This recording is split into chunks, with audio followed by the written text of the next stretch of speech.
바벨론. 아, 이 이름만 들어도 뭔가 전설, 미스터리, 그리고 사라져버린 어떤 웅장함 같은 게 막 떠오르지 않나요? 역사상 가장 유명한 도시 중 하나인데 사실 그 진짜 모습은 여전히 베일에 쌓여 있거든요.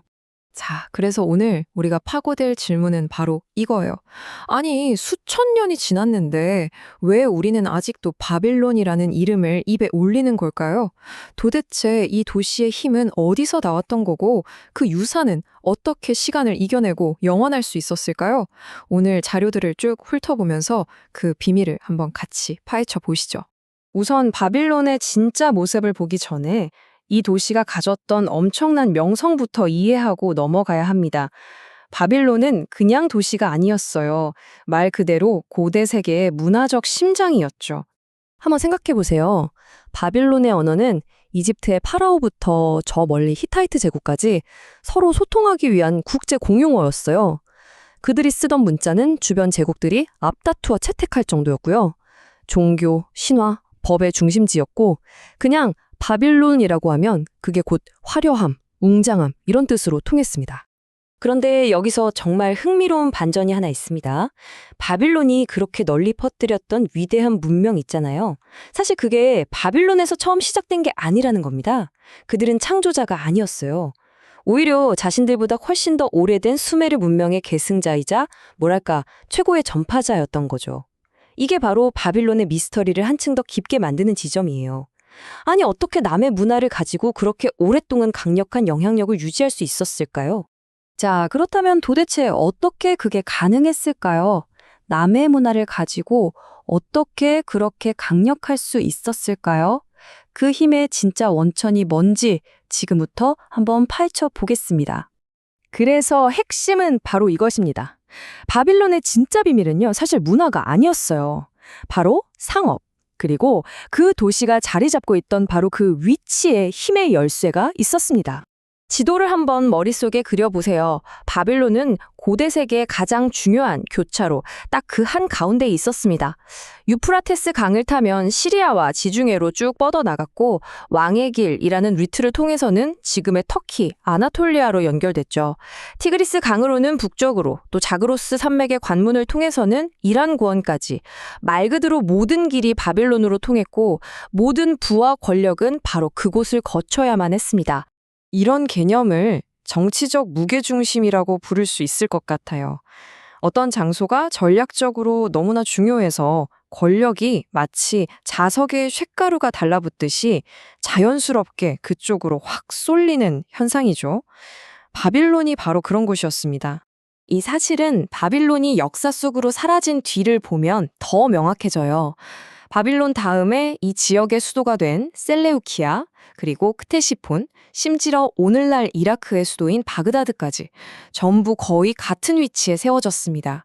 수천 년 동안 권력의 중심이 이 지역을 떠나질 않았다는 거예요. 이것만큼 바벨론의 지리적 이점이 얼마나 절대적이었는지를 보여주는 증거가 또 있을까요? 자, 이제 바빌론이 왜 그렇게 강력했는지 그 이유를 알았으니까요. 신화라는 껍질을 한꺼풀 벗겨내고 고고하게 밝혀낸 실제 도시의 모습은 어땠는지 한번 들여다보겠습니다. 역사가 헤로도토스 같은 고대 작가들은 바빌론을 정말 상상도 못할 정도로 거대한 도시라고 묘사했거든요. 그런데 과연 그게 전부 사실이었을까요? 이게 정말 재밌는 지점인데요. 신화랑 현실이 완전히 다른 거예요. 헤로도토스는 뭐라고 했냐면 이 도시 둘레가 무려 85km가 넘는다고 했거든요. 어마어마한 크기죠. 그런데 말이죠. 현대 고고학자들이 직접 파보니까 어땠을까요? 실제 크기는 겨우 18km 정도였던 거죠. 정말 엄청난 차이 아닙니까? 네, 약 11마일, 18km. 물론 전설보다는 작았지만 그렇다고 이게 결코 바빌론이 보잘것없었다는 뜻은 절대 아닙니다. 오히려 그들의 기술력과 건축술이 얼마나 대단했는지를 보여주는 대목이죠. 자, 이제 전설은 잠시 접어두고 사실에 기반한 진짜 바빌론으로 저와 함께 가상 투어를 한번 떠나보시죠. 먼저 도시를 둘러싸고 있던 성벽부터 볼게요. 이 구조를 보면 정말 입이 떡 벌어집니다. 7m 두께의 구운 벽돌로 된 외벽이 있고요. 그 뒤로 12m 공간을 잔해로 꽉 채운 다음에 다시 거의 똑같은 두께의 흙벽돌 4벽을 세웠어요. 결과적으로 성벽 꼭대기에는 말이 4마리나 끄는 전차가 유유히 방향을 바꿀 수 있을 만큼 넓은 도로가 만들어졌다는 겁니다. 크기는 전설에 못 미쳤을지 몰라도 그 방어력만큼은 정말 기념비적이었던 거죠. 이 단단한 성벽 안쪽 도시의 심장부에는 왕권의 중심이었던 남쪽 성체가 있었습니다. 여긴 그냥 요새가 아니라 궁전이었고 말 그대로 도시 안에 있는 또 다른 도시였어요. 이 성체에서 가장 인상적인 공간을 꼽으라면 단연 네부카드네자르의 아련실입니다. 궁전에서 제일 큰 방이었는데 벽 두께만 6m에 달했고요.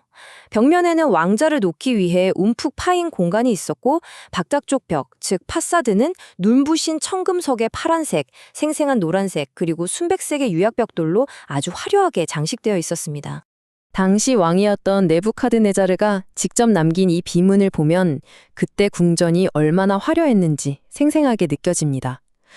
은과 금, 보석들을 그 안에 쌓아 올렸고 막대한 왕실의 보물을 저장했다. 이건 단순히 건물을 지었다는 걸 넘어서 인간의 야망과 권력이 어떻게 현실로 구현되었는지를 보여주는 대목이죠. 자, 이제 슬슬 마무리를 해볼까요? 바빌론의 지리, 그들의 실제 모습, 그리고 문화를 다 합쳐서 그들이 우리에게 남긴 궁극적인 유산이 무엇인지 한번 정리해 보겠습니다. 이 자료의 핵심적인 주장은 바로 이 인용구에 다 담겨 있다고 할 수 있습니다. 바빌론의 천재성은 무에서 유를 창조하는 발명에 있었던 게 아니라는 거죠. 그들보다 훨씬 오래된 문명을 흡수하고 완벽하게 다듬고 또 그것을 전 세계로 퍼뜨리는 아주 독특한 능력, 바로 거기에 있었다는 겁니다. 결국 이 모든 것을 가능하게 했던 건 뭐였을까요? 맞습니다. 바로 그들의 전력적 위치였습니다. 그 위치 덕분에 바빌론은 1000년이 넘는 시간 동안 세계에서 가장 중요한 문화의 교차로가 될 수 있었던 거고, 심지어 다른 문명의 유산까지도 자기 이름으로 영원히 남길 수 있었던 거죠. 마지막으로 이 질문을 여러분께 던져보면서 마무리하고 싶습니다. 한 도시의 유산을 영원하게 만드는 건 과연 뭘까요? 완전히 새로운 무언가를 창조하는 것일까요?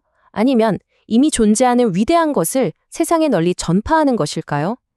바빌론의 이야기는 우리에게 영향력과 유산의 진짜 의미에 대해 다시 한번 깊이 생각하게 만들어줍니다.